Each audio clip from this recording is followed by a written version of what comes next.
Untuk sedikit mengulang, di sini untuk reflexivity itu sendiri sangat penting untuk social science karena dalam social science sangat banyak faktor-faktor peneliti yang berpengaruh ya, menjadi faktor relativitas ya terhadap proses pengumpulan data dan juga proses analisis data. Di social science baik kuali maupun kuanti. Adapun kualitatif sendiri lebih membutuhkan karena pada penelitian kualitatif peran peneliti itu lebih penting dalam pengumpulan dan juga analisis data.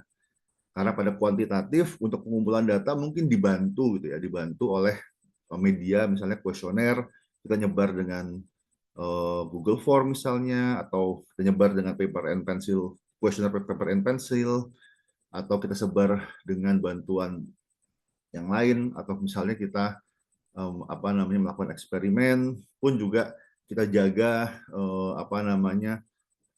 kita standarisasi prosedur pengumpulan datanya.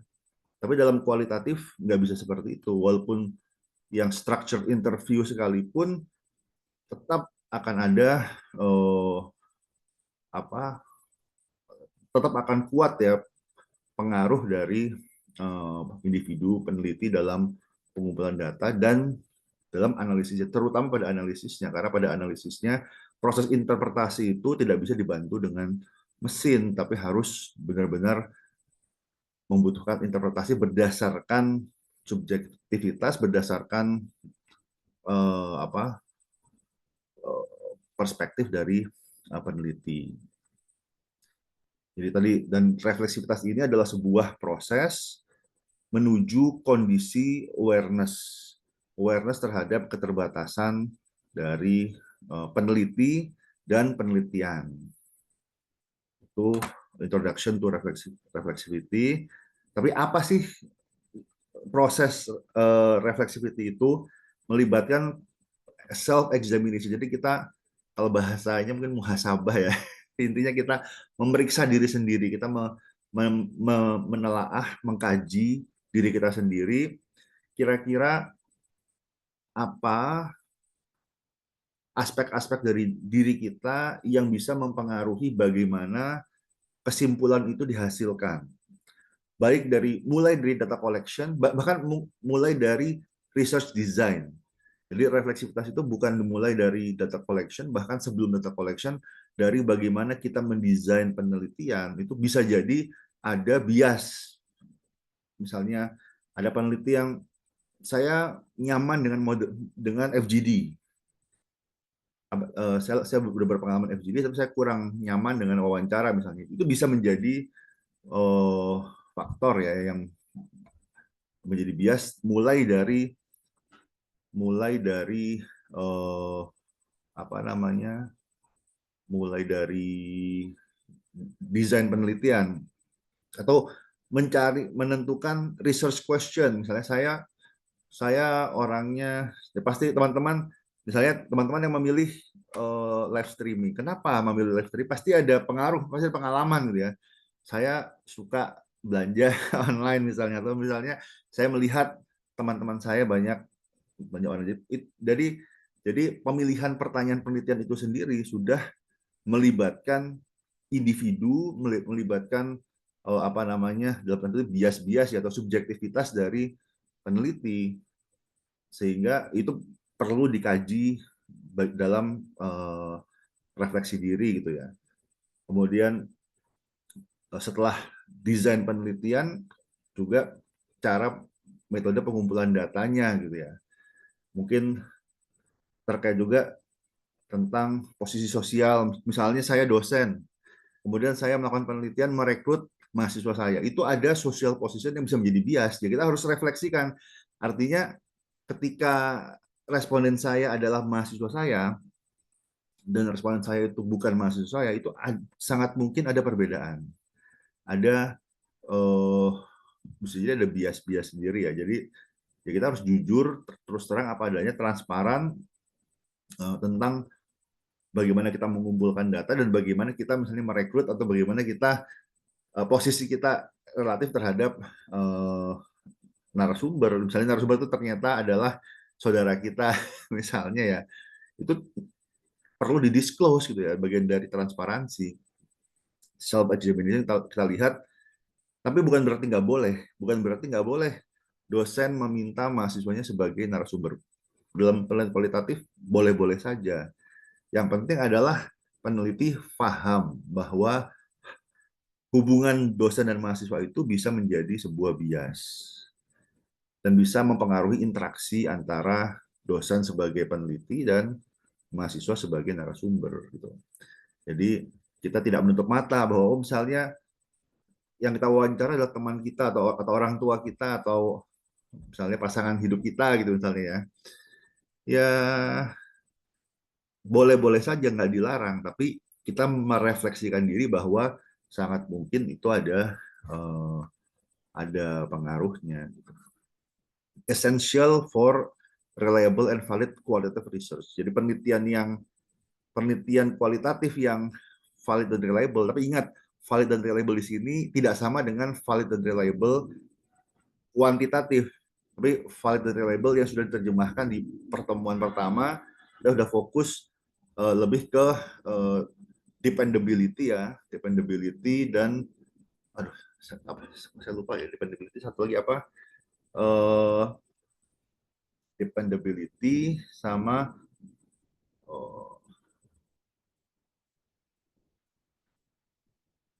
saya cek dulu. Pokoknya konsepnya apa? Valid itu dependable, credibility dan dependability itu dua credibility dan dependability. Credibility itu validity, dependability itu reliability. Jadi untuk mendapatkan penelitian kualitatif yang kredibel dan dependable itu butuh proses gitu. Oke, butuh proses refleksi diri. Quote, none of us are omniscient or neutral observer. Jadi tidak ada pengamat yang benar-benar netral atau benar-benar omniscient. Omniscient itu melihat semuanya, melihat segala sesuatu. Sebagai manusia, bahkan dengan bantuan teknologi sekalipun kita tidak bisa melihat segala sesuatu. Misalnya kamera. Jadi kamera kita hanya melihat kamera misalnya ada tingkat jumlah piksel tertentu ya. Jadi kalau terlalu kecil juga nggak kelihatan atau terlalu besar juga nggak kelihatan di dalam kamera tersebut. Jadi kita bukan orang yang omniscient, kita bukan sesuatu yang omniscient ya, hanya Tuhan yang omniscient. Jadi kita punya keterbatasan dalam melihat, dan kita juga tidak netral. Kita punya posisi, katakanlah kita bilang enggak, kita netral kok. Ya netral itu relatif gitu ya. Misalnya bilang saya moderat itu juga relatif gitu ya. Relatif terhadap siapa. Jadi sebetulnya kita tidak benar-benar netral gitu ya. Kalau kalau dibilang misalnya ekstremis itu sendiri tidak merasa mereka ekstrim gitu. ada ada yang moderat bisa jadi ekstremis merasa jadi moderat atau dan sebaliknya. Jadi intinya tidak ada yang benar-benar netral. Kemudian sebentar. Nah, kenapa refleksivitas penting? Kenapa kita penting memiliki refleksi diri, melakukan refleksi diri, memperoleh awareness terhadap bias-bias diri kita, terhadap perspektif kita yang subjektif. Yang pertama, meningkatkan kredibilitas. Jadi tadi validitas terjemahan kualitatifnya adalah kredibilitas. Simply dengan kita mengakui bias-bias kita, dengan kita aware dengan bias-bias kita, orang lebih percaya dengan temuan kita. Karena orang yang aware, dia bisa theoretically ya, dia bisa lebih karena dia aware, dia lebih berhati-hati, dia bisa mungkin mempersiapkan diri terhadap bias-bias dia, sehingga katakanlah saya punya bias negatif terhadap sebuah isu dan saya melakukan penelitian, saya mengumpulkan data, dan saya melakukan analisis terhadap isu tersebut. Dan saya posisinya negatif terhadap isu tersebut, tapi saya sadar bahwa saya punya posisi yang negatif. Jadi di sini sebagai peneliti kualitatif kita berusaha melihat dari multiple point of view, bahwa bisa jadi bagi kita positif, bagi orang lain, bagi narasumber tidak positif, tidak negatif tapi positif. Jadi ada rasionalisasi, tidak ada perilaku yang pure rasional, tapi kebanyakan perilaku itu terrasionalisasi. Jadi bagi pelakunya rasional, tapi bagi orang lain mungkin tidak rasional. Jadi ada beberapa posisi, dan kita dengan kita menyadari bias tadi, mungkin kita bisa melihat beberapa point of view. Oh, oke, bagi saya punya pandangan negatif. Bagi saya perilaku ini tidak rasional gitu ya. Tapi saya menyadari bahwa oke, pada point of view yang lain, bagi orang yang memiliki belief seperti ini dan seperti itu, atau memiliki ideologi seperti ini dan seperti itu, bagi mereka make sense bahwa perilaku ini perilaku yang positif begitu. Jadi itu mengenhance credibility kita dengan kita aware dan kita mendisclose ya. Kita aware dan kita mendisclose, memaparkan secara transparan apa adanya bias-bias kita, itu bisa meningkatkan kredibilitas. Ensure transparency. Ensure dan transparency di sini memastikan transparansi. Jadi memastikan keterbukaan dari proses formulasi atau proses menghasilkan. Jadi knowledge generation, knowledge construction. Saya agak-agak kurang pas dengan istilah construction ya. Apakah knowledge itu di-construct ataukah di-generate? Itu mungkin masih debatable gitu ya. Apakah knowledge itu atau discovered? Apakah ilmu itu sebuah insight itu dihasilkan, dikonstruksikan, ditemukan itu eh, mungkin ada perdebatan filosofis gitu ya. Tapi dalam hal ini mungkin oke lah, knowledge itu bisa jadi dikonstruksikan oleh peneliti, tapi proses konstruksinya itu pengambilan kesimpulannya itu transparan sehingga dapat dikonfirmasi, dapat dipahami oleh pembaca. Jadi ketika misalnya orang baca paper kualitatif, kemudian dia lihat, oh saya paham kenapa peneliti ini mengambil kesimpulan yang ini, karena mungkin karena datanya atau karena background dari peneliti tersebut. Kemudian acknowledge peran dari, jadi mengakui bahwa ada peran dari peneliti dalam membentuk research outcome. Bukan berarti ini fraud, bukan berarti academic fraud ya. Jadi mungkin tidak disengaja gitu, tidak disengaja, tidak dikondisikan, tapi in the end tetap akan ada peran dari peran dari peneliti gitu ya dalam membentuk proses dan hasil penelitian. Bukannya cherry picking, bukannya sengaja membentuk hasil yang diharapkan, misalnya ingin misalnya ingin mencari yang positif-positif aja gitu. Kalau itu namanya conflict of interest, itu beda lagi. Kalau conflict of interest, kita harus menghindari gitu ya. Jangan sampai karena kepentingan kita, misalnya kita punya saham di perusahaan rokok, misalnya di perusahaan minuman bergula, kemudian ketika kita melakukan penelitian, kita mengangkat yang positif-positif aja terhadap eh, apa produk tersebut. Nah, itu tidak etis. Itu bukan bagian dari reflexivity, itu namanya ethical issue gitu ya. Ada pelanggaran etika karena adanya conflict of interest yang tidak didisclose. Dan kalau didisclose biasanya pasti tidak akan di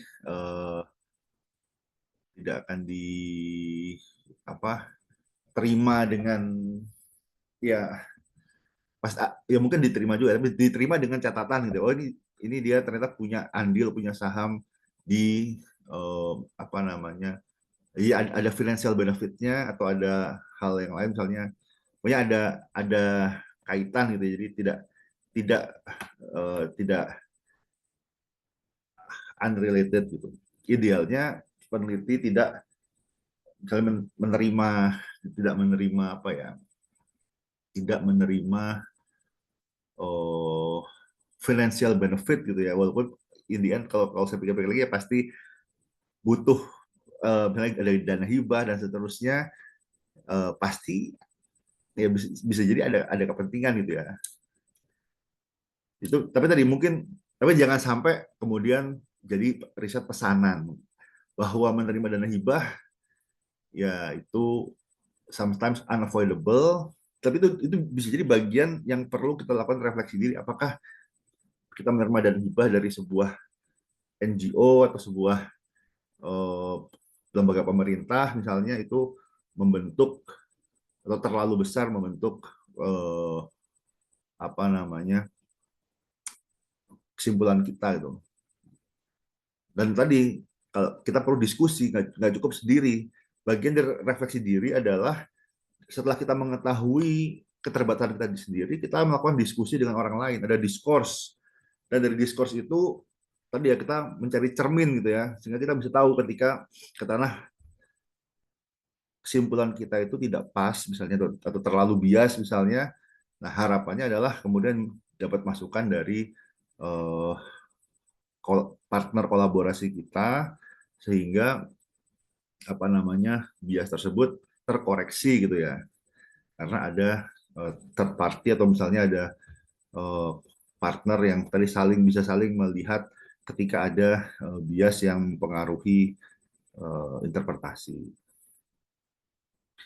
Kemudian sebentar, sebentar. Oke, refleksivitas dan human limitation. Jadi manusia itu makhluk yang terbatas. Dia kurang tepat kalau ada manusia yang mengagung-agungkan akal gitu ya. Yes, kita manusia diciptakan memiliki akal untuk digunakan gitu ya. Jangan sampai kita tidak menggunakan akal kita. Akan tetapi kita bukan makhluk yang sempurna. Logika kita, rasional kita itu punya keterbatasan.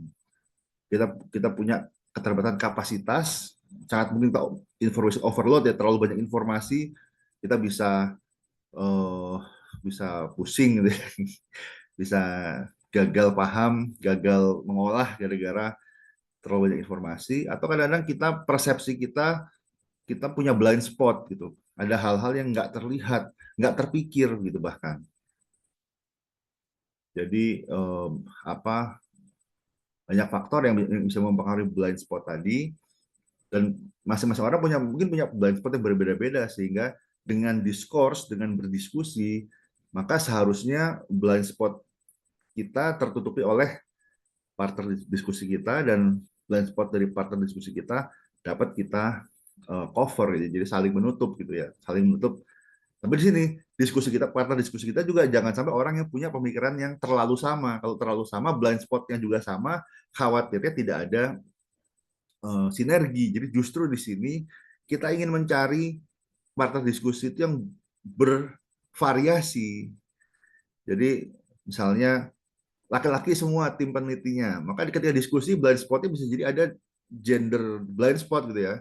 Ada hal-hal yang dapat dilihat oleh laki-laki tapi nggak dilihat oleh wanita. Sebaliknya, ada hal-hal yang dapat dilihat oleh wanita, wanita lebih cepat mengidentifikasi tapi tidak dapat diidentifikasi oleh laki-laki. Jadi dalam hal ini sangat mungkin gitu, walaupun pada penelitian saya sendiri dua-duanya adalah saya laki-laki, pembimbing saya juga laki-laki begitu ya. Ya intinya on hindsight, kalau kita kembali lagi mungkin saya perlu juga diskusi dengan apa, peneliti, mungkin melibatkan berkolaborasi dengan peneliti yang perempuan gitu ya, untuk mendapatkan apa, eh, interpretasi yang lebih lengkap gitu ya. Tapi intinya tadi ada blind spot, dan kita berdiskusi dengan orang yang punya point of view yang berbeda dari kita agar kita bisa saling mengcover blind spot satu sama lain. Dan kita juga punya preferensi, kita punya preferensi, kita punya posisi yang sedikit banyak mempengaruhi ekspektasi gitu. Jadi kita melakukan penelitian seringkali punya ekspektasi, ya kita harus memanage, jangan sampai gara-gara ekspektasi tadi kita kemudian melakukan cherry picking. Kita melihat hanya insight, hanya informasi yang ingin kita lihat, reinforcing apa yang ingin kita simpulkan, dan mengabaikan informasi yang mungkin tidak sejalan. Jadi misalnya saya punya preferensi dengan teori perilaku terencana. Semua yang saya lihat terencana semua, misalnya ada attitude, subjective norm, behavioral control, intention. Saya yang lihat itu yang rasional aja, yang intentional aja. Saya nggak melihat yang sifatnya impulsif, yang habitual. Ya, saya akan dapat, ya penilaian saya akan sempit gitu. Hanya melihat TPB aja, ya kita hanya eh, apa tidak tidak menemukan hal yang baru. Kita hanya merecycle gitu ya, merecycle mungkin teori lama gitu, diputar-putar terus sampai bosan gitu ya. Nah, jadi kita harus menyadari juga jangan sampai preferensi kita. Terus terang saya dahulu punya preferensi. Pembimbing saya pun juga punya preferensi ke teori perilaku terencana (TPB) gitu ya. Jadi sampai sekarang pun juga masih banyak dosen yang enamored gitu ya. Jadi kayak suka banget dengan teori perilaku terencana, meskipun sekarang saya sudah sadar bahwa teori perilaku terencana itu ternyata banyak kelemahannya juga. Jadi bukan teori yang cocok untuk segala situasi gitu ya. Tadi jadi researcher punya bias, punya blind spot, punya preferensi, dan kita melakukan refleksi itu untuk meminimalisir dampak dari bias, blind spot, dan preferensi ini. Kita lakukan refleksi dan diskusi. Diskusi juga membantu kita merefleksikan diri kita. Kadang-kadang kita merecognize bias kita setelah kita diskusi. Jadi refleksi diri tidak harus dilakukan sendirian. Ini yang harus digarisbawahi. Kita melakukan melakukan refleksi diri bisa dengan diskusi. Misalnya kita tanya ke teman kita, diskusi. Menurut kamu apa sih bias saya, atau ada nggak blind spot yang mungkin terlihat dari interaksi kita, ada nggak sih blind spot yang mungkin saya nggak kelihatan. Bisa jadi ya kita nggak tahu blind spot kita, namanya juga blind spot. Kalau kita tahu apa blind spot kita, namanya bukan blind spot gitu. jadi jadi seringkali kita perlu ngobrol dengan orang untuk mengetahui blind spot kita. Bias tidak pasti negatif, tidak selamanya negatif. Jadi tadi bias itu bisa positif, bisa negatif, bisa netral, tapi pasti ada dan harus di-acknowledge, harus disadari, harus dilaporkan ya, harus dipahami bahwa kita punya bias, kita punya blind spot, kita punya preferensi yang bisa mempengaruhi kesimpulan kita. Saya ulang-ulang tapi karena itu kadang-kadang terlewat atau kadang-kadang belum dapat. Jadi dan ini yang teman-teman kemungkinan menggunakan kuantitatif ya. Saya tidak mengencourage menggunakan kualitatif, tapi walaupun kita menggunakan paradigma kuantitatif sekalipun, banyak sebetulnya hal-hal baik dari kualitatif yang tetap bisa kita bawa gitu. Refleksi diri ini memang mostly dipakai di kualitatif. Tapi bukan berarti kuantitatif tidak butuh. Bisa jadi malah lebih butuh gitu. Karena selama ini mungkin ketika kita melakukan penelitian kuantitatif ya kita mengasumsikan bahwa kita objektif, bebas dari bias, walaupun in reality tidak demikian. Ini contoh simpati terhadap first generation college student. Jadi simpati kita, misalnya kita di keluarga kita yang pertama kali kuliah, mungkin saudara-saudara kita atau orang tua kita nggak sampai kuliah ya. Jadi misalnya kita first generation college student. Di keluarga kita yang pertama kali kuliah. Dan kita punya simpati terhadap sesama. Jadi kan kuliah itu privilege, teman-teman. Jadi kita jangan taken for granted ya. Bisa kuliah itu privilege. Banyak orang-orang yang mungkin bisa jadi lebih pintar dari kita gitu ya, tapi tidak mendapatkan privilege untuk berkuliah gitu. Nah, tapi di sini ada simpati terhadap first generation college student yang tadi yang mungkin sama-sama pertama di keluarganya untuk bisa berkuliah, nah itu bisa membentuk research question misalnya. Jadi simpati kita terhadap mungkin oh ini pasti susah banget, pasti memang susah bukan uh, challenging gitu ya. Terus ada simpati, kemudian itu bisa membentuk research question. Jadi kita ya apa namanya itu bias gitu. Bukan berarti biasnya negatif, tapi kita harus recognize bahwa bisa jadi ada hal-hal yang terlewat karena simpati kita terhadap first generation college student bukan berarti second generation college student tidak mendapatkan challenge yang serupa atau tidak menghadapi tantangan yang lebih berat misalnya pas mungkin sama-sama beratnya cuman berbeda aja yang satu sudah punya role model yang satu tidak punya role model yang satu sudah ada yang satu ekspektasinya besar jadi masing-masing ada pasti ada challenge-nya begitu ya. Kemudian peran peneliti di lapangan itu menjadi bagian dari lingkungan atau dunia sosial yang mereka teliti. Jadi apa namanya dalam penelitian kualitatif kita tidak bisa memisahkan diri gitu ya. Bahkan kita disarankan untuk bergabung. Jadi apa namanya untuk etnografi misalnya kita bahkan harus go native. Kita nggak bisa hanya observasi dari luar, kita harus nyemplung menjadi bagian dari komunitas yang diteliti. Dan bagaimana peneliti itu dipersepsikan mempengaruhi respons. Jadi tadi misalnya kita kita meneliti masyarakat berpenghasilan rendah, misalnya masyarakat rentan, misalnya yang ekonomi rentan gitu ya. Dan kita datang pakai baju rapi, pakai jas, pakai sepatu, ya pasti akan beda ya. Dan kita berusaha menyesuaikan gitu ya. Kita pakaian yang rapi tapi yang casual gitu ya, mungkin pakai baju yang sederhana.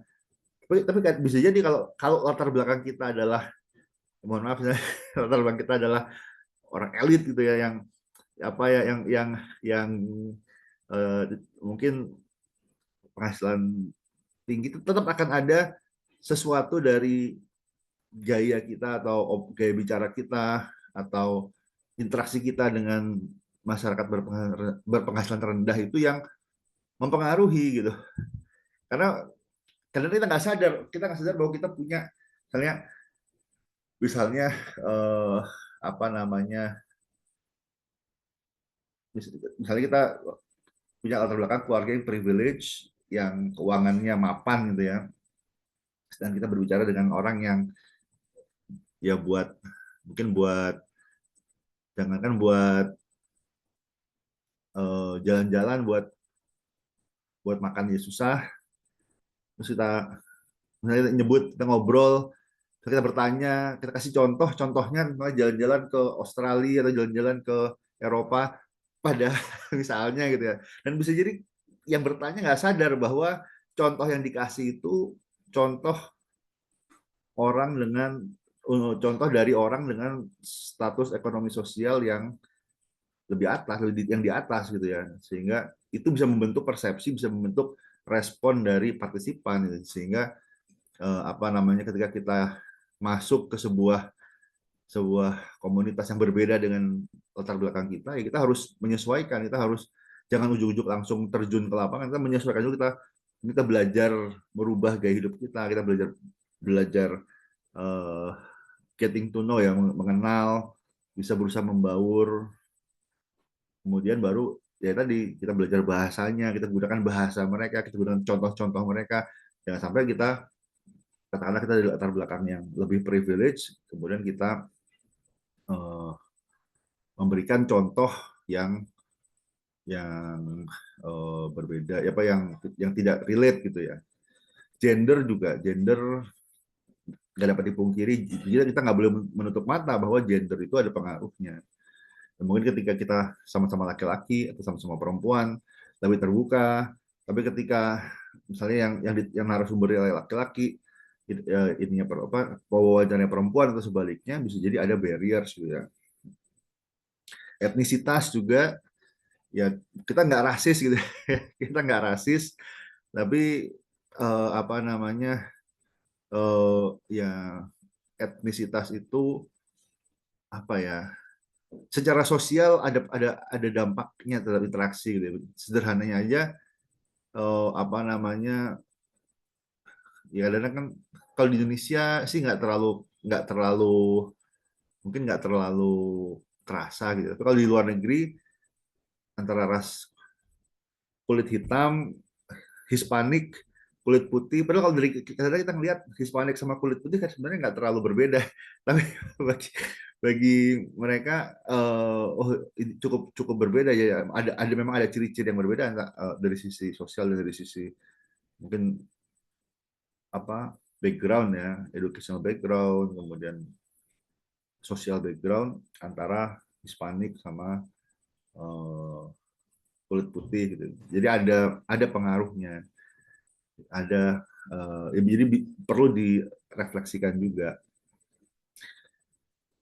begitu. Bukan berarti kemudian nggak boleh, kita harus benar-benar pastikan etnisnya sama, misalnya suku Jawa dari suku Jawa, ya nggak gitu juga gitu. Tapi kita menyadari bahwa ketika misalnya kita dari suku Jawa, kita mau wawancarai misalnya dari suku yang berbeda, bisa jadi latar belakang kita, misalnya kita orang Jawa, latar belakang kita membentuk persepsi kita, itu kita refleksikan, jangan-jangan apakah ada eh, peran dari etnisitas saya yang membentuk eh, cara saya bertanya atau membentuk cara responden menjawab gitu. Bisa jadi bisa jadi ya, misalnya ada bias, misalnya ada saya nggak tahu ya, mungkin ada animositas atau ada trauma-trauma tertentu yang mungkin antar etnis. Nah itu bisa mempengaruhi sebuah penelitian kualitatif, terutama kalau topiknya sensitif gitu ya.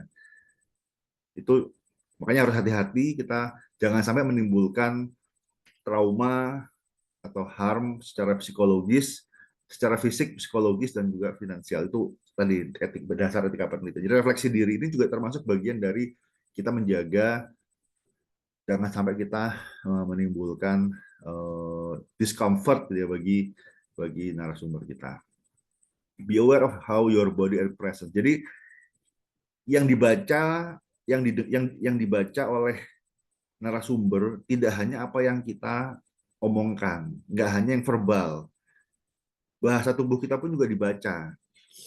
Misalnya posisi duduk kita, eye contact kita, ada kalau kita tidak membaca eye contact atau kita misalnya buang muka, itu sekadang bisa jadi salah baca juga, tapi bisa dibaca dan itu bisa bisa mempengaruhi interpretasi, mempengaruhi respon mereka gitu. Jadi makanya penelitian kualitatif itu tidak mudah, harus digarisbawahi, tidak mudah, dan ya butuh experience, ya butuh skill dan experience. Kalau peneliti kualitatif yang sudah experience sangat menjaga termasuk bahasa tubuh gitu, bahasa tubuh.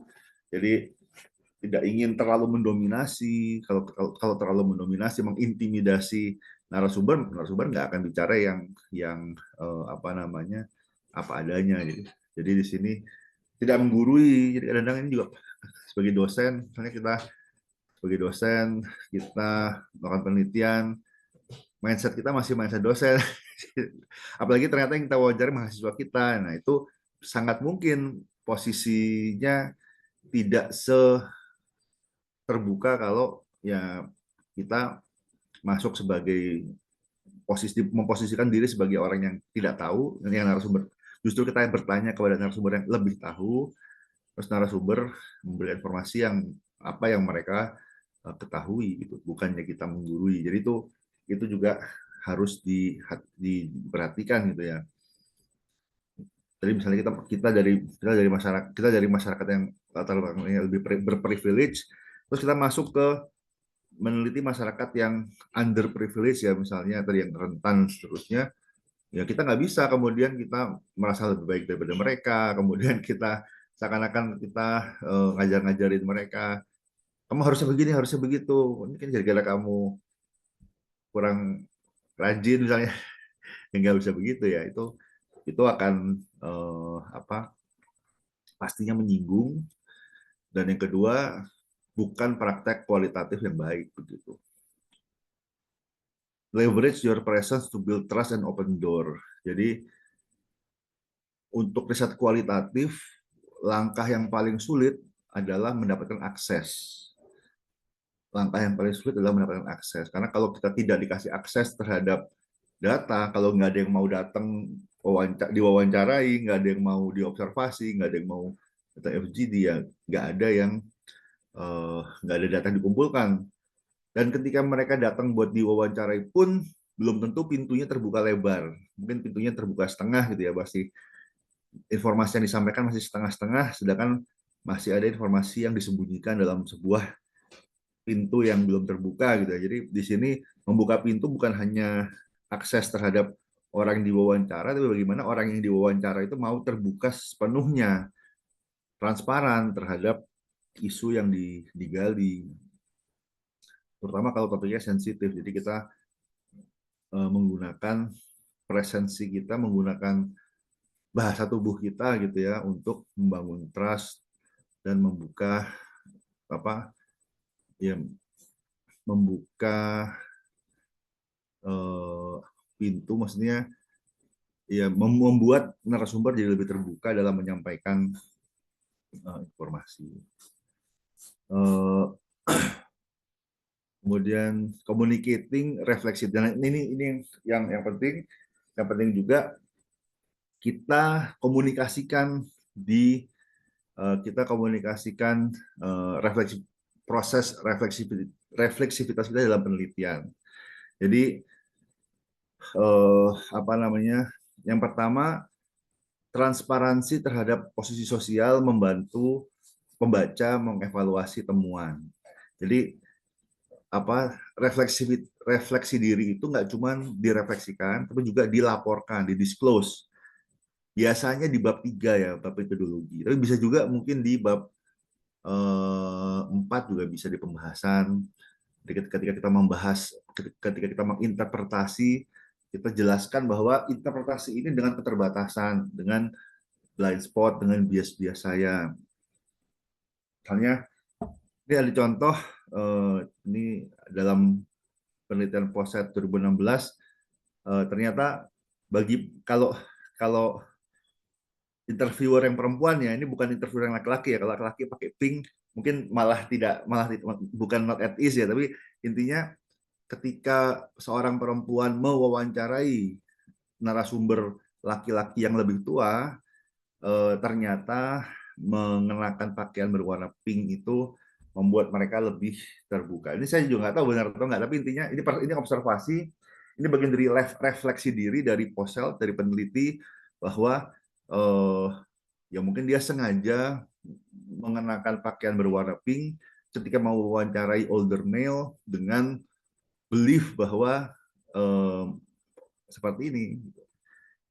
That's okay, bagian dari reflexivity, bagian dari refleksi diri. Jadi neutral science is a fiction. Ya, walaupun pasti debatable ya. Mungkin yang lebih less debatable, neutral social science is fiction. Jadi social science yang netral itu fiksi.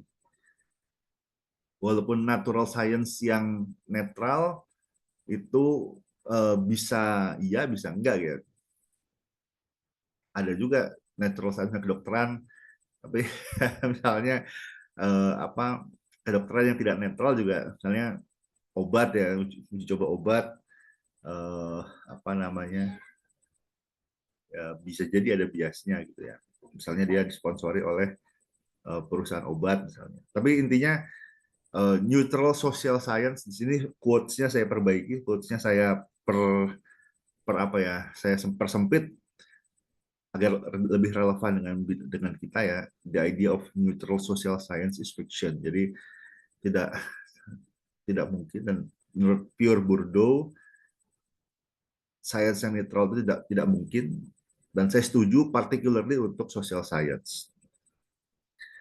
Jadi komunikasikan, sebagai contoh, di penelitian saya yang there's no such thing as free app, saya kasih satu bab refleksi diri gitu ya. Saya jelaskan diri saya dan pembimbing saya juga melakukan refleksi diri. Jadi semua penulis ada refleksi dirinya. Jadi mungkin ditambahkan juga di proposal ya. Ketika teman-teman bikin proposal di bab 3 ditambahkan satu subbab refleksi diri. Masing-masing anggota perlu melakukan refleksi diri terhadap topik penelitiannya, bagaimana posisinya, bagaimana bias, mungkin blind spot, kemudian preferences terkait topik penelitian. Nanti paparkan refleksi dirinya di bab 3. Criticism, oke, tidak ada yang sempurna, bahkan reflexivity pun juga tidak sempurna gitu ya.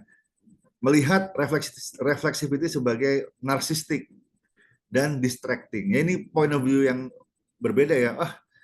Oke, refleksi diri penting, tapi itu mah narsis gitu ya. Atau distracting. Mungkin betul, bisa jadi betul gitu ya. Tapi tadi relatif juga kan, narsistik itu terus terang ketika saya nulis refleksi diri saya tidak bangga. saya saya tidak merasa, tapi saya merasa itu perlu gitu, karena ya mungkin sebagai bagian dari disclosure gitu, sebagai bagian dari ya, walaupun kadang ada juga disclosure yang kemudian yang di highlight adalah positifnya saja gitu ya.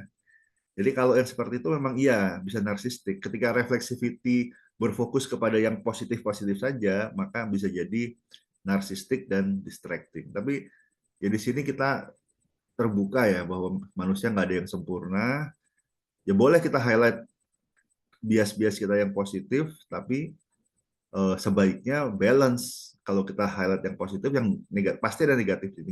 Nggak ada yang sempurna. Kalau yang positif-positif saja, yaitu bukan refleksi diri yang baik, karena ya justru akan menunjukkan peneliti kualitatif ini tidak kredibel, justru karena refleksi dirinya tidak tidak apa ya tidak balance, tidak self serving bias. Jadi ya memang manusia punya kecenderungan self serving bias, punya kecenderungan memaparkan yang baik-baik saja. Justru kita lawan dengan melakukan refleksi diri, kita identifikasi kelemahan kita dan kita disclose. Jadi kalau seperti itu tidak narsistik begitu, karena yang kita disclose yang negatif juga ya, jadi kelemahan kita gitu kan.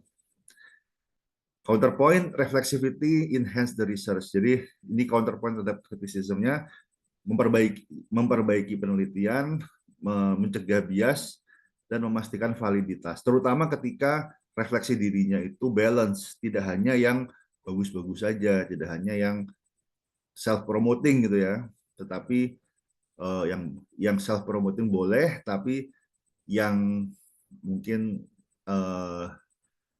disclosure terhadap kelemahan weakness-nya juga seimbang gitu ya. Reflexivity shouldn't overshadow participant story. Jadi jangan sampai refleksi diri kita lebih panjang, lebih detail, lebih rinci dibandingkan hasil wawancara gitu ya, atau hasil story dari narasumbernya, dari narasumber gitu ya. Jadi tetap prioritas kita adalah insight dari narasumber, insight dari partisipan, dari informan, sehingga porsinya nggak boleh lebih kecil dibandingkan refleksi diri gitu. Tapi bukan berarti udah refleksi diri seadanya, nggak juga ya. Sewajarnya lah ya, mungkin satu orang satu paragraf itu misalnya, jangan sampai satu orang 10 halaman, itu terlalu banyak. Jadi nanti untuk bab 3 saya tambahkan subbab refleksi diri, satu orang minimal satu paragraf tentang refleksi diri masing-masing. Jadi kalau satu kelompok 4 orang ya artinya ada 4 paragraf menjelaskan refleksi diri dari kelompok tersebut. striking the balance. Jadi refleksi diri itu harusnya memperbaiki atau yang meningkatkan kualitas dari penelitian, bukan mendistract, bukan melemahkan fokus penelitian. Jadi contohnya ini seorang peneliti yang berkulit putih dari kelas sosial status ya, sosial ekonomik status yang di atas upper class gitu ya, misalnya dia orang kaya, mungkin keturunan bangsawan gitu ya, mungkin logatnya logat British yang royalty gitu misalnya. Nah, ketika dia meneliti kelompok-kelompok marginal, dia harus merefleksikan privilege-nya. Jadi ya kalau mungkin di kita yang misalnya kita di kampus ya, kita telah mendapatkan privilege dalam bentuk pendidikan. S1, S2, mungkin juga ada yang teman-teman ada yang berencana S3 gitu ya. Privilege itu perlu kita refleksikan gitu ketika kita mempelajari. Jangan sampai jangan sampai kita merasa kita lebih baik gitu ya. Jangan sampai kita merasa lebih pintar. Karena kalau kita merasa lebih pintar dari narasumber, ya kita nggak akan dapat mendapat insight dari sudut pandang mereka gitu ya. Jangan sampai kita kemudian merasa lebih pintar, kemudian lebih banyak ngomong, akhirnya hasil wawancaranya dari 1 jam wawancara 40 menit kita yang ngomong. Nah, kalau begitu ya nggak benar gitu ya. Jadi without overshadowing their voices, kita menyadari privilege kita, mengakui privilege kita gitu ya, mengaku bahwa privilege tadi itu bisa mempengaruhi proses penelitian, bisa mempengaruhi eh, apa namanya interpretasi, kemudian ya tapi tadi kita memposisikan diri sebagai orang yang ingin tahu, yang tidak lebih tahu daripada narasumber. Balance adalah kunci, jadi kita harus balance, kita fokus ke partisipan, menyadari posisi kita dan posisi mereka, menyadari oke, mungkin latar belakang kita berbeda dengan latar belakang partisipan, tapi kita berusaha balance, kita tidak ingin mendominasi, tidak ingin mengintimidasi partner kita atau partisipan kita. Kita juga jangan terlalu menghamba juga, jangan terlalu, jadi balance. Terlalu memposisikan kita lebih lebih tinggi salah, memposisikan kita lebih rendah juga salah gitu. Jadi kita uh, memposisikan yang uh, yang sewajarnya ya. Kalau misalnya kita uh, katakanlah yang kita wawancara lebih tua, maka kita memposisikan uh, apa kita sebagai yang lebih muda gitu ya, terutama di masyarakat yang penting, dan kita di masyarakat timur gitu ya, lebih usia itu masih penting gitu, masih cukup penting bahwa yang lebih muda nggak boleh kurang ajar sama yang lebih tua misalnya, nggak boleh kita sebut nama. Kalau di negara barat berbeda gitu. Saya juga itu termasuk culture shock ya, termasuk ini saya sedikit refleksi diri gitu ya. Ketika saya ke Australia, saya nggak berani manggil profesor saya dengan namanya Frank Alpert, saya nggak berani manggil Frank, saya nggak berani seperti itu. Pasti saya panggil Prof Alpert. Padahal dari budaya Australia biasa manggil nama gitu. Bahkan mahasiswa S1 pun manggil pembimbing saya Frank begitu aja. Teman-teman saya yang dari Australia, teman-teman sesama S3 yang orang Australia atau yang latar belakangnya dari barat, manggilnya Frank aja. Tapi saya nggak bisa gitu, karena karena mungkin latar belakang budaya saya juga ya. Jadi saya selalu manggil pembimbing saya Prof atau Prof Albert. Ya memang jadinya agak-agak menjaga jarak gitu ya. Tapi tadi pembimbing saya juga ngerti gitu ya. Jadi nggak ada masalah gitu. Nggak apa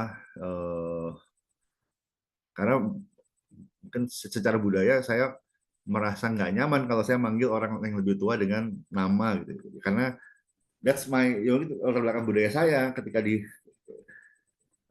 saya ya mungkin orang Indonesia yang lain mungkin beradaptasi ya. Ada yang bisa beradaptasi kemudian manggil profnya nama walaupun lebih tua,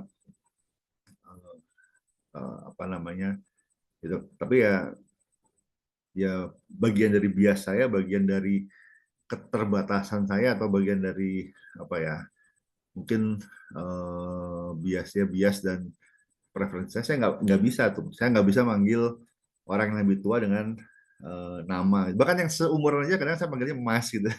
Saya panggilnya Mas ini, Mbak ini, itu bagi saya lebih nyaman gitu dibandingkan saya panggil nama aja gitu. Itu biasa ya gitu ya. Walaupun nanti saya kadang-kadang suka salah sebut tadi tadi Mbak Ketut ya. Mohon maaf.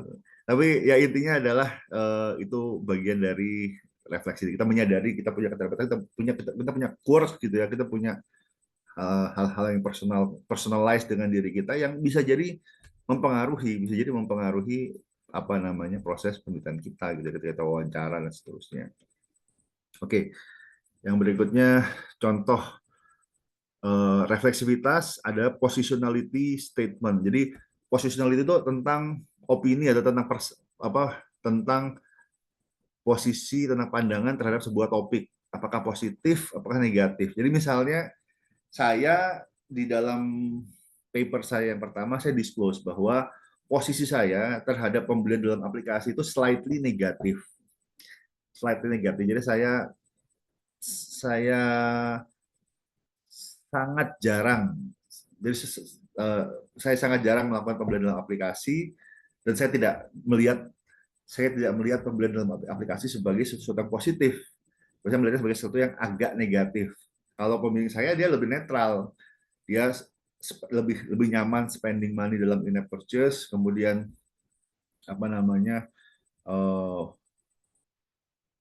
ada kadang positif dan yang negatif ya. Jadi ada hal-hal yang dia positif, ada hal-hal yang dia negatif, tapi dia lebih lebih di tengah-tengah, dengan saya lebih agak-agak ke arah negatif. Itu bagian dari positionality statement ya. Jadi misalnya tentang live stream shopping atau misalnya tentang AI misalnya, ya kita disclose bahwa posisi saya terhadap AI ini apa, positif atau negatif. Ada orang yang positif dengan AI. Oh kita AI akan membuat hidup manusia lebih baik gitu kan. Ada yang posisinya negatif. Oh dengan AI ini kita akan dikuasai oleh AI misalnya. Itu bagian dari position. Dan misalnya kita meneliti tentang AI, ya sebaiknya kita mendisclose bahwa posisi saya terhadap AI itu positif atau negatif gitu kan. Dan banyak posisi-posisi yang lain, misalnya tentang vaksin, misalnya tentang keuangan, tentang tentang kripto misalnya. Jadi banyaklah isu-isu eh, relevan dengan penelitian ya yang memiliki positionality dan kita perlu disclose. Membantu membaca, mengukur pengaruh peneliti dalam studi. Jadi kalau studinya positif-positif semua, terus ternyata positionality-nya dia positif, nah ini artinya ya taken with a grain of salt gitu ya. Tapi kalau dia positionality sebenarnya negatif, tapi hasilnya positif, jadi bisa jadi dia bisa jadi dia memang dia uh, ya lebih lebih kredibel gitu. Bisa jadi gitu kan, dia mendisclose dan kita asumsikan jujur ya disclosure-nya ya, bahwa dia punya posisi yang negatif terhadap sebuah isu, tapi hasil temuannya ternyata positif. Gitu. Itu juga itu ya bisa bisa menjadi salah satu ukuran kredibilitas gitu ya. Kemudian many journal now require this statement. Ini sebenarnya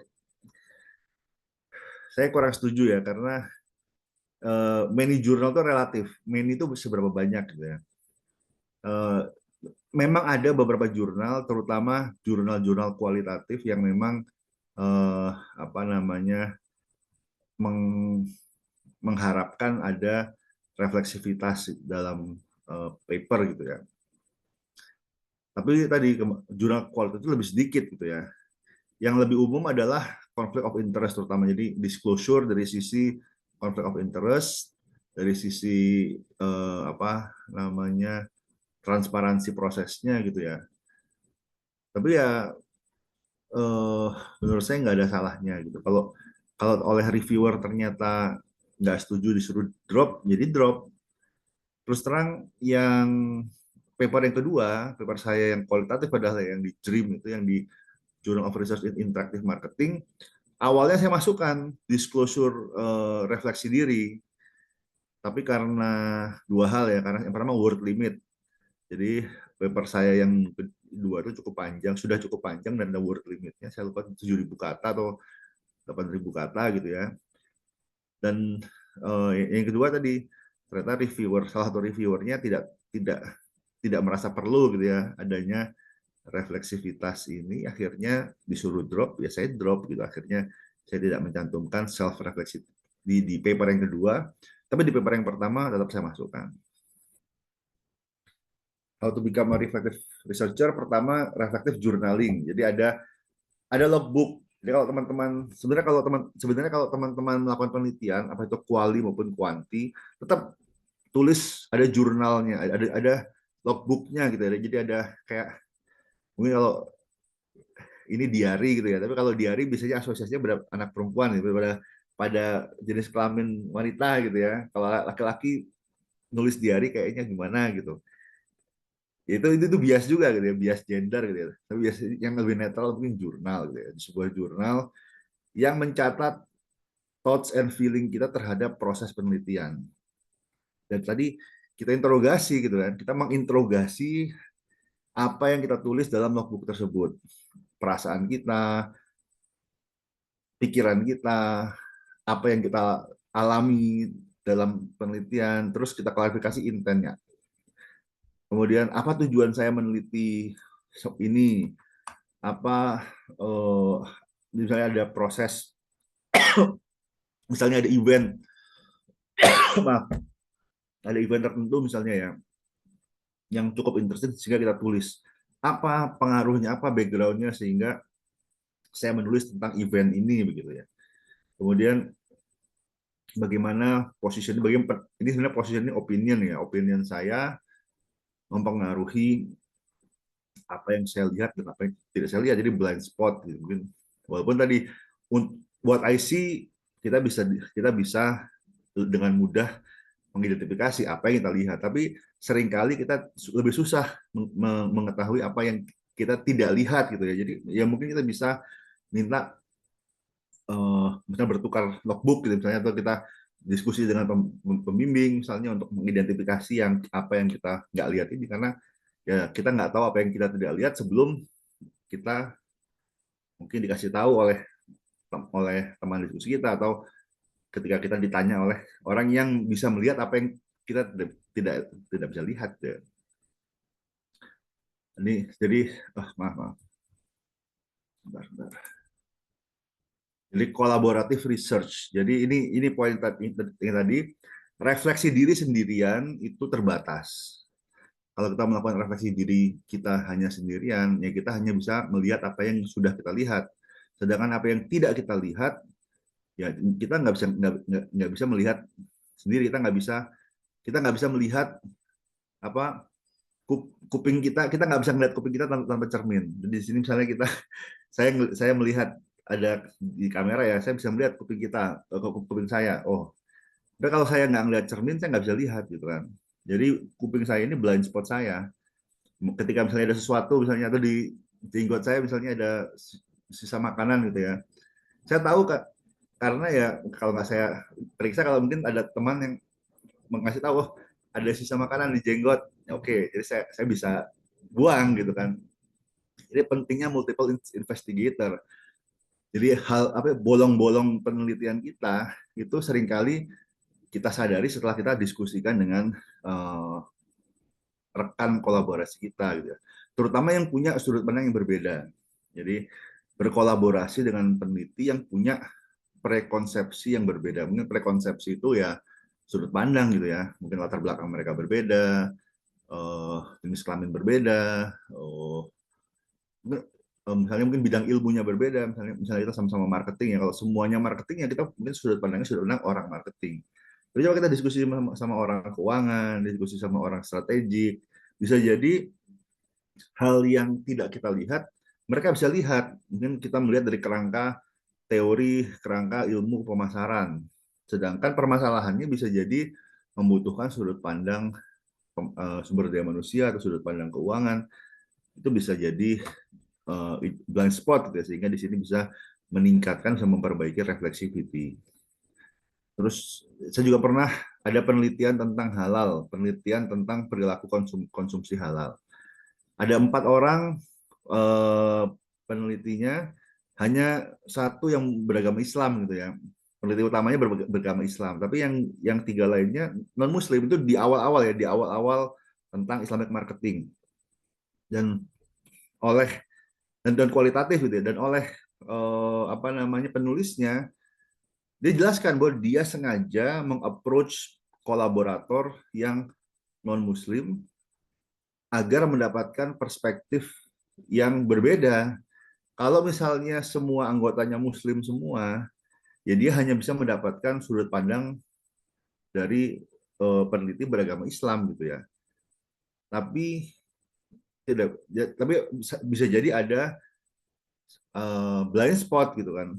Ada blind spot akibat kesamaan latar belakang. Jadi sengaja dia melibatkan, mencari mitra yang tidak beragama Islam agar bisa lebih lebih eh, lengkap, lebih komprehensif, lebih kredibel juga ketika membahas tentang pemasaran Islam. Dan ketika itu pemasaran Islam belum established gitu ya, masih apakah betul ada Islamic marketing, apakah cukup established untuk dikatakan sebagai sebuah cabang ilmu pemasaran. Sekarang sudah jauh lebih established, tapi katakanlah di tahun 2010 atau 2011 gitu ya, sekitar pada tahun-tahun sekitar segitu masih belum banyak, mungkin masih hitungan jari peneliti yang mempelajari tentang Islamic marketing.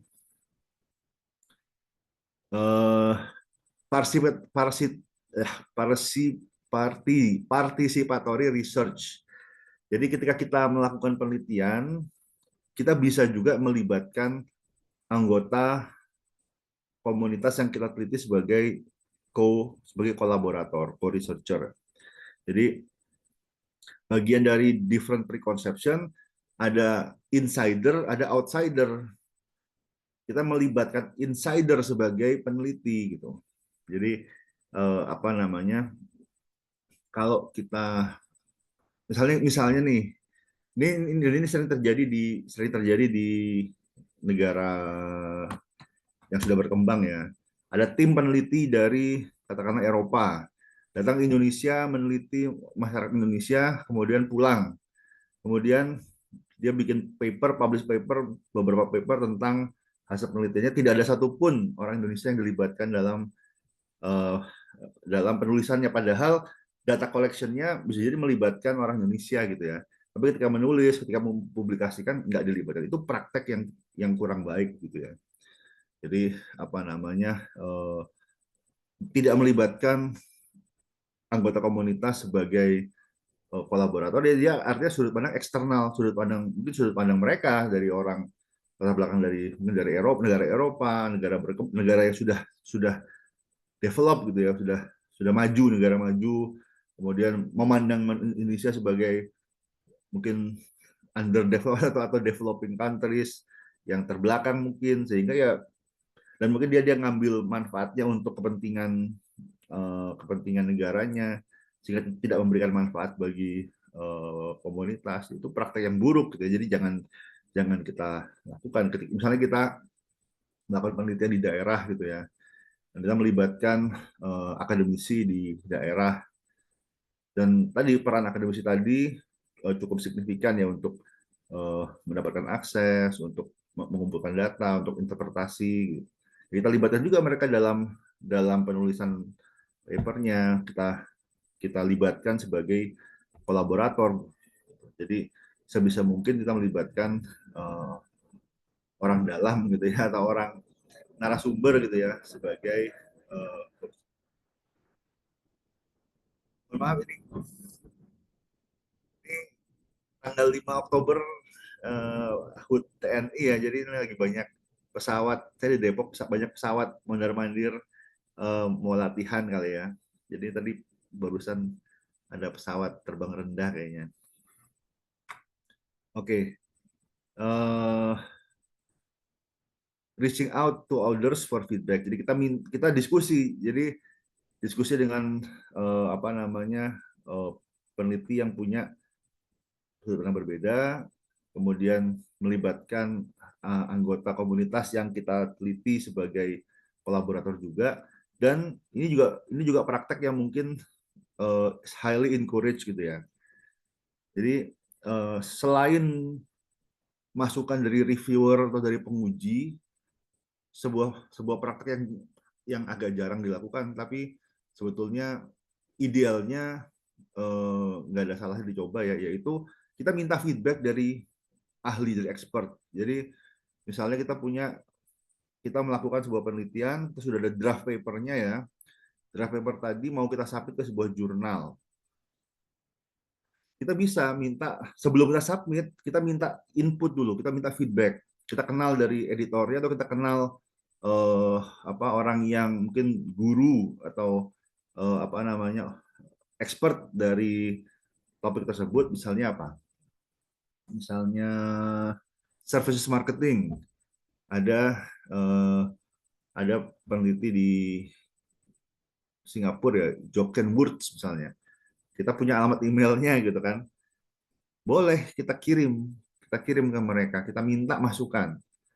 Jadi kita kenalkan, saya Imam, saya sedang meneliti tentang ini, saya ingin submit ke jurnal ini, sepertinya Bapak pernah menjadi penulis atau Bapak pernah eh, terlibat di jurnal ini. Saya ingin meminta masukan Bapak, kira-kira sebelum saya submit ke jurnal tersebut, apakah eh, ada yang perlu diperbaiki, terutama dari sisi ini dan itu. Misalnya kita punya concern tertentu, kita bisa highlight, kita minta feedback dari mereka terkait apakah terkait metodologi, terkait interpretasi, kemudian apa namanya, intinya akademisi itu terbuka gitu ya. Memang ada juga yang grumpy, juga ada yang suka ngedumel gitu ya. Tapi biasanya akademis itu senang kalau dimintai feedback gitu. Termasuk saya, kalau misalnya ada mahasiswa yang bertanya gitu ya.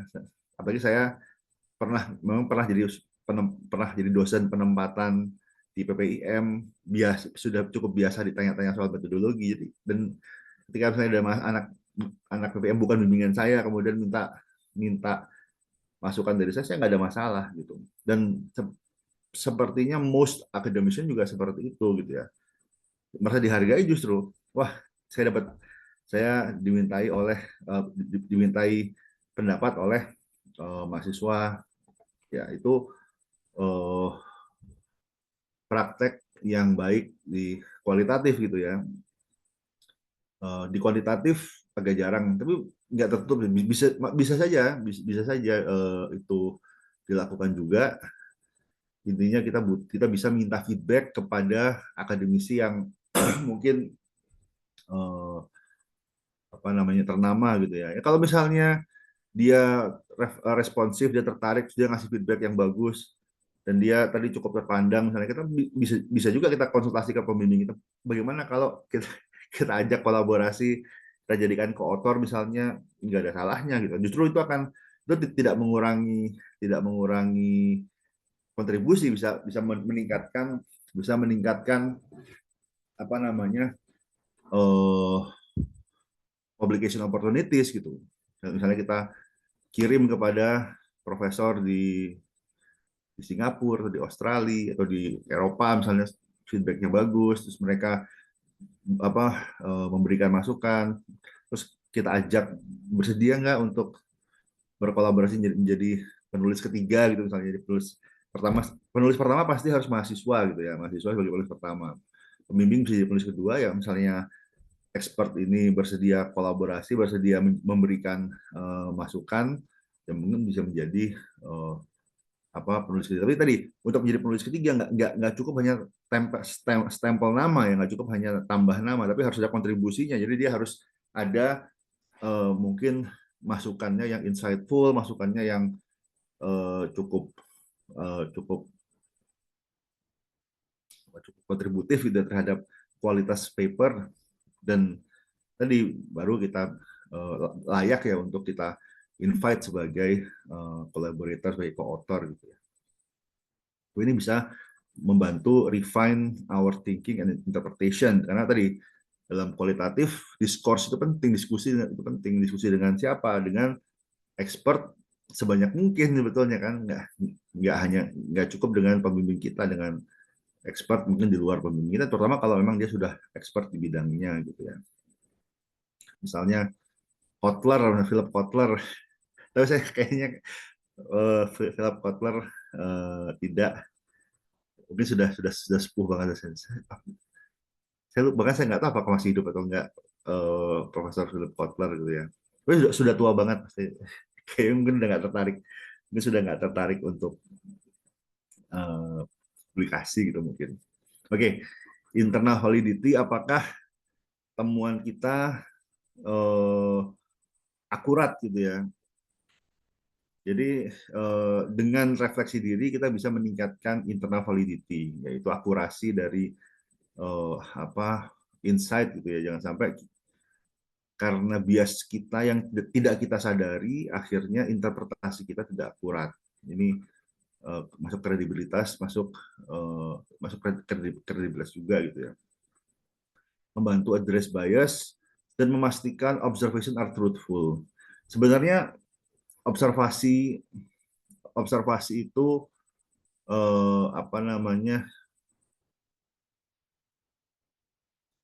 kadang-kadang observasi yang salah itu bukan berarti karena berbohong gitu ya. Jadi simply karena observasi kita itu dipengaruhi oleh perspektif kita, dan kalau kita tidak melakukan refleksi diri, karena namanya blind spot ya, bukan berarti kita bohong, bukan berarti kita memalsukan observasi, tapi simply memang nggak kelihatan gitu, memang blind spot.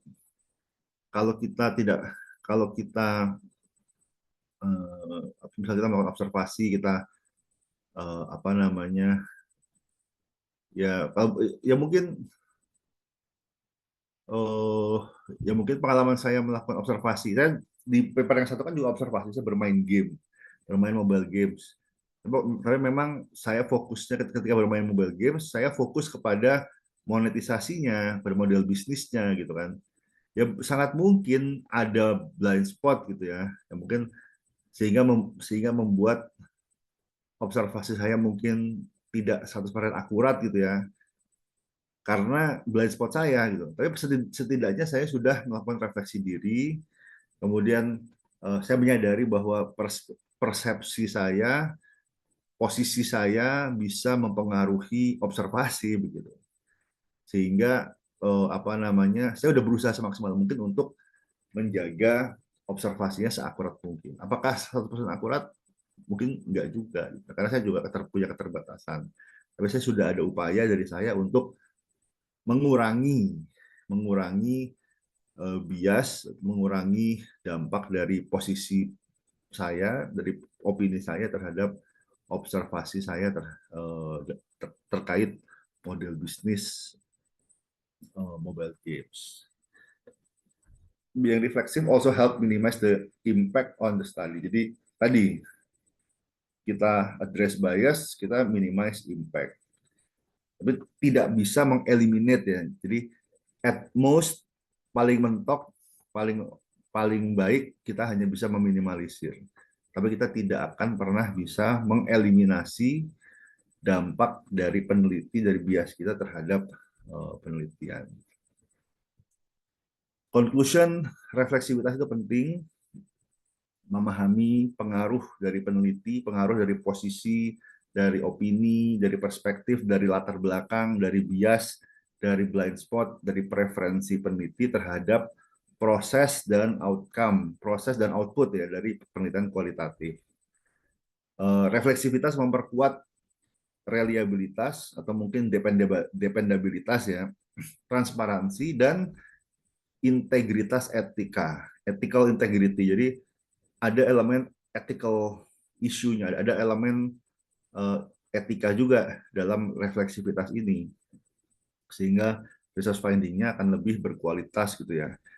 Dan refleksi diri ini tidak hanya dilakukan di awal, tapi seharusnya dilakukan throughout, sepanjang proses penelitian, di awal, di tengah, dan juga di akhir, untuk menjaga balance dan fokus selama kita melakukan penelitian. Jadi ini conclusion dari refleksivitas. Untuk group activities ini saya oke, benar, ini kita tunda ya. Ini kita tunda, ini apa, kita tunda setelah ini. Baca jurnal Reflecting on Reflexivity. Hmm, eh, ini paper yang apa, Matt Alverson tentang refleksivitas.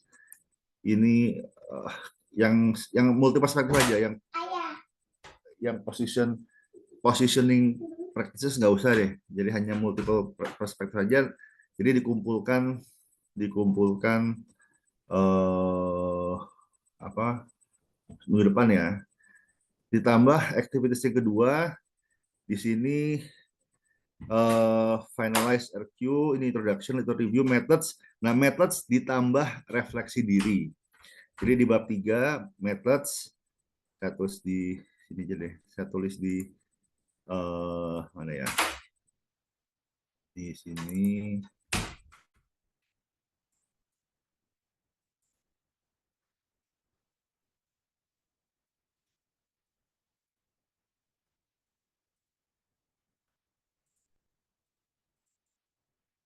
Salah.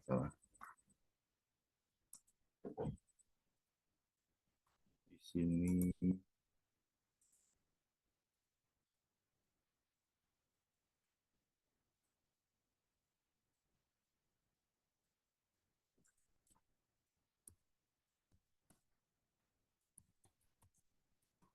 Oke.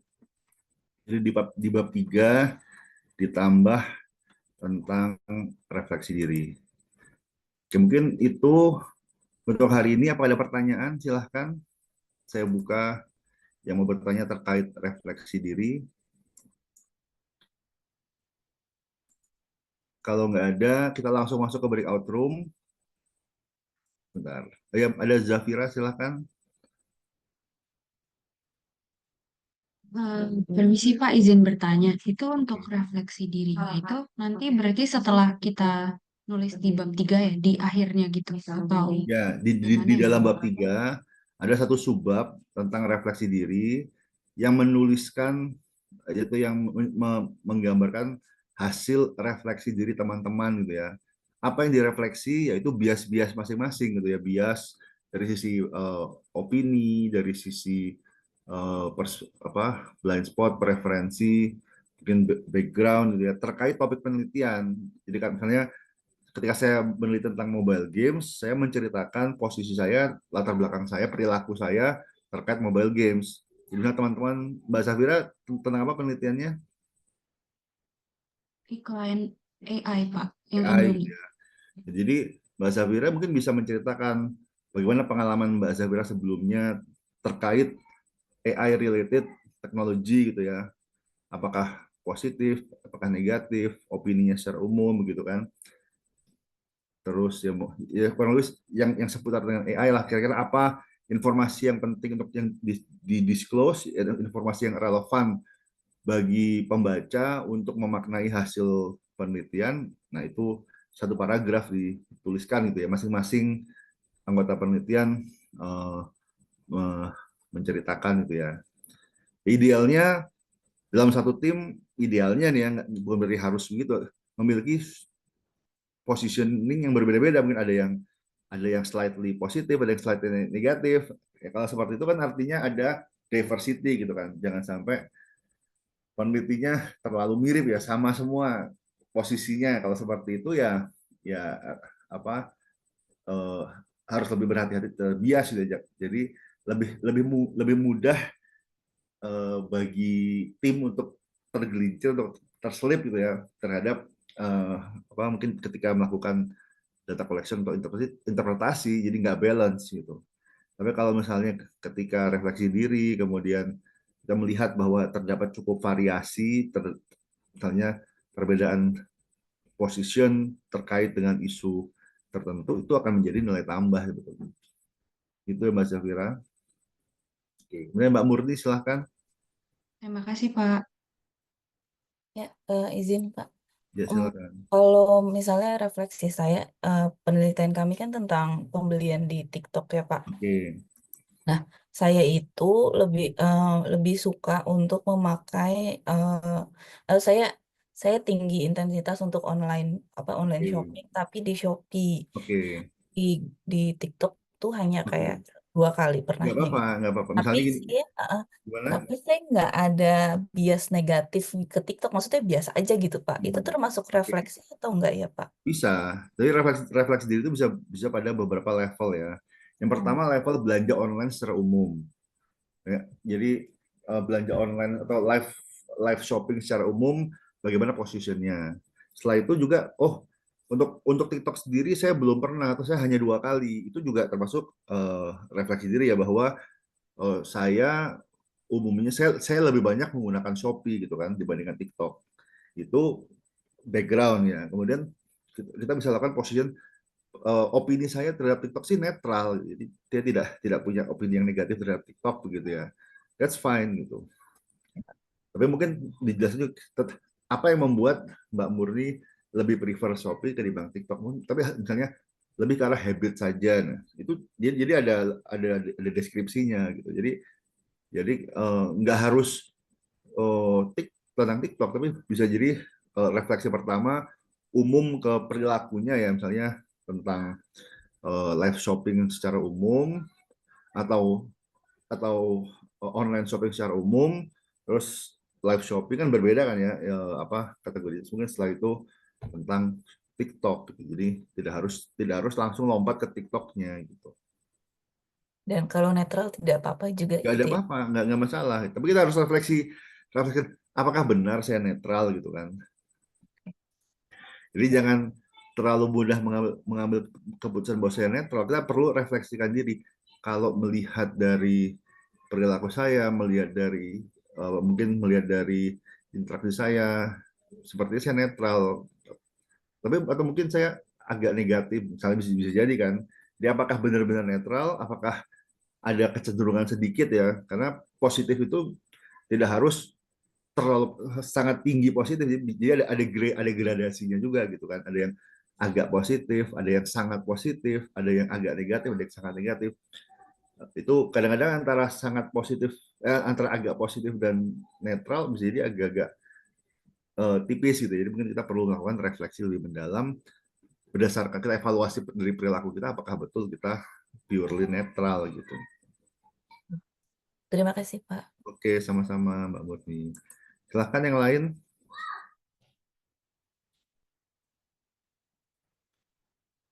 Oke, kalau nggak ada mungkin kita masuk ke apa namanya, ke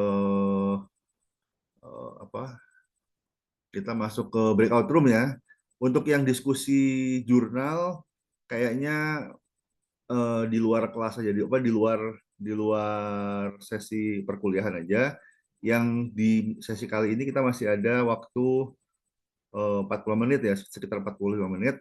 Kita lakukan diskusi yang ini, yang diskusi tentang update proposal kualitatif, karena apa agenda hari ini seharusnya adalah workshop terkait dengan proposal kualitatif. Kita ada bab 1 latar belakang pendahuluan, bab 2 landasan teori, bab 3 metode penelitian, dasar pustaka, terus dilampirkan ini 2 ini. Silahkan bergabung ke breakout room, sudah saya buka. Silahkan bergabung masing-masing ke kelompok masing-masing. Nanti saya akan join bergantian ya dari kelompok 1 sampai kelompok 5. Silakan teman-teman bergabung ke breakout room.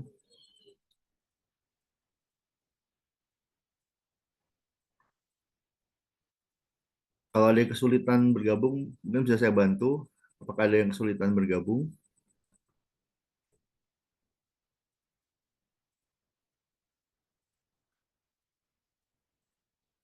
Oke, Mbak Natifah silahkan.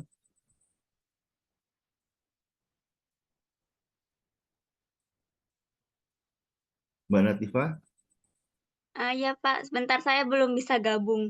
kelompok berapa? Kelompok berapa, Mbak? Saya bisa gabungkan atau dengan siapa anggota kelompoknya? Yang Adifa Aura, Angela Nur. Kelompok berapa? Saya lupa kelompok berapa, Pak. Bentar. Angela Nur itu kelompok 3. Oh ya, kelompok 3, Pak, berarti. Oke. Mbak Natifa.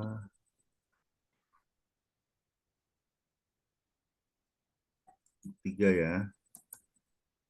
Timothy, kelompok berapa Timothy? Ini lagi berusaha join, Pak. Lagi Oke. mungkin sedikit nge-lag. Oke.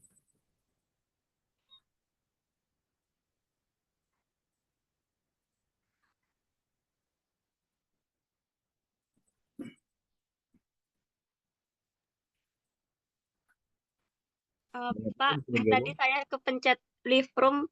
Bisa minta tolong di-invite lagi, Pak. Oh, Di room 3.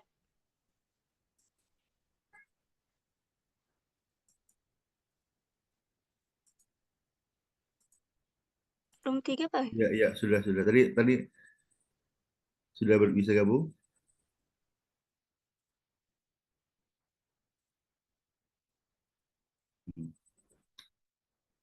Mas Robi, kelompok berapa? Kelompok 5 ya? Mas Robi.